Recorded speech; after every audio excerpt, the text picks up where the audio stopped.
का ज़माना ऑनलाइन पर पूरा निर्भर है।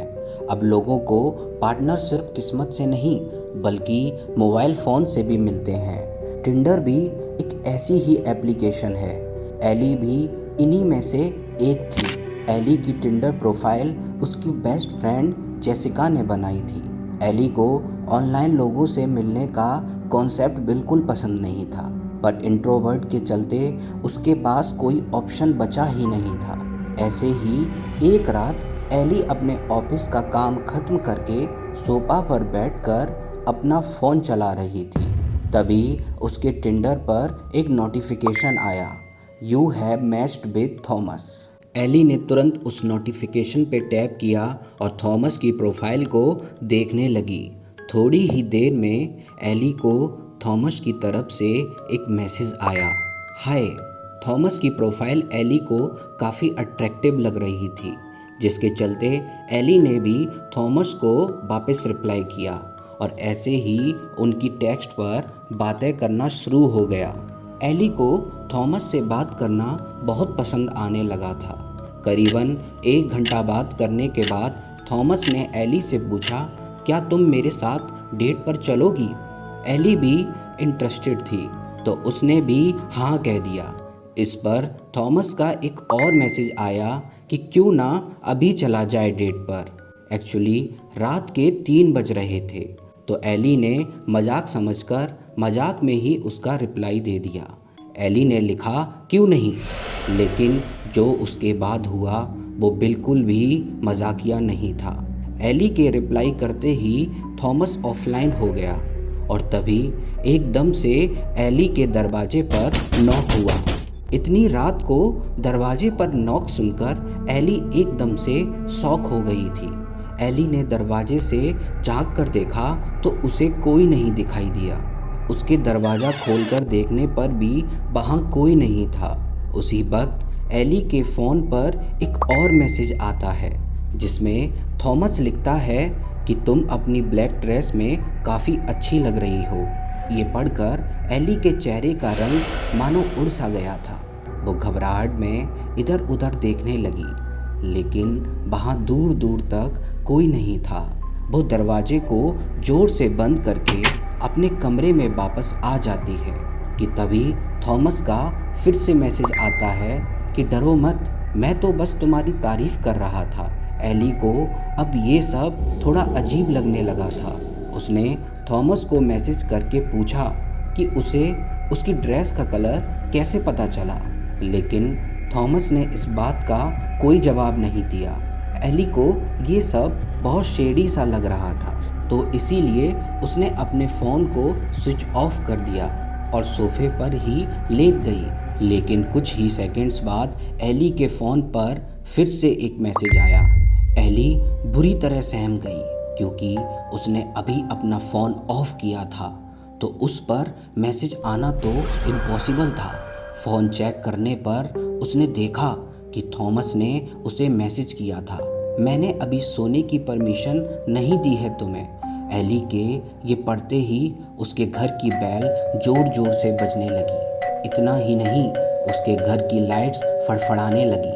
एली अपने कान पर हाथ रखकर दरवाजे की तरफ जा रही थी कि एकदम से सन्नाटा हो गया और एली को फिर से एक मैसेज आया, मुझे लगता है कि शायद हम दोनों एक दूसरे के लिए ही बने हैं। थॉमस का ये मैसेज पढ़कर एली की घबराहट के मारे रोना निकल गया और उसने थॉमस से पूछा कि वो ऐसा क्यों कर रहा है और वो आखिरकार है कौन। कुछ देर तक कोई रिप्लाई नहीं आया, लेकिन फिर एक मैसेज आया, मुझे लगता है मैं तुमसे प्यार करने लगा हूँ, क्या तुम भी मुझसे प्यार करती हो? ये सब पढ़कर एली की हालत और ख़राब हो रही थी। वो बस फ़ोन को फेंक कर रोने लगी कि तभी उसकी गर्दन पर उसे 2 हाथ महसूस हुए जो उसका गला दबा रहे थे। तभी अचानक से एली का फ़ोन एक के बाद एक आने वाले मैसेज से बजने लगा। थॉमस के मैसेज अभी भी आ रहे थे, बेबी बोलो ना कि तुम भी मुझसे प्यार करती हो।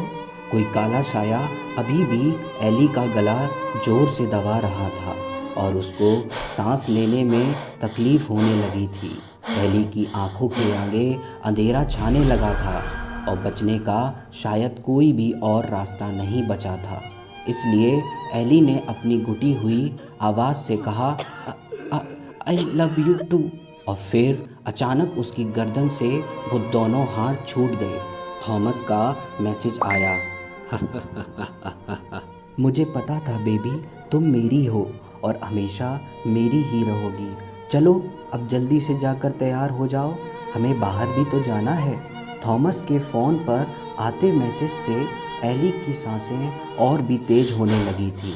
उसे समझ में नहीं आ रहा था कि उसके साथ ये सब क्या हो रहा है।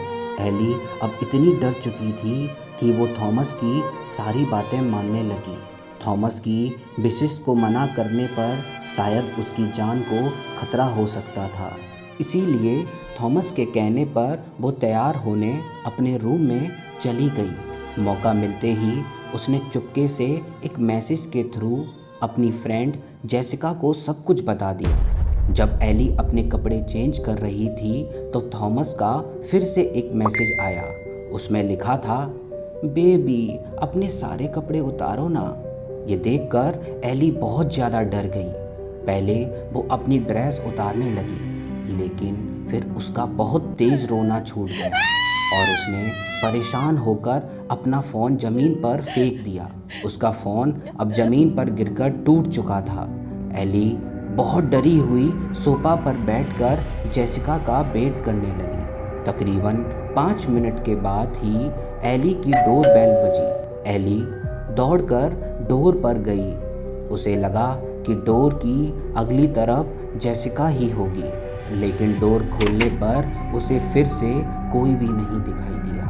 एली और ज़्यादा सहम गई, लेकिन तभी ही उसके टूटे फ़ोन के स्पीकर से एक आवाज़ आई, बेबी तुम मेरे प्यार से नहीं भाग सकती, लेकिन तुम जो कर रही हो उसके लिए तुम्हें सज़ा ज़रूर मिलेगी। इतना कहने के बाद वो आवाज़ बंद हो गई।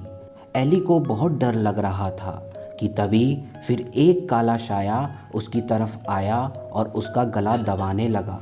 लेकिन उसी वक्त जेसिका भी उसके घर पहुंच गई थी और वो घर के खुले दरवाजे से अंदर आ गई थी। उसने देखा कि एली खुद का गला दबा रही है।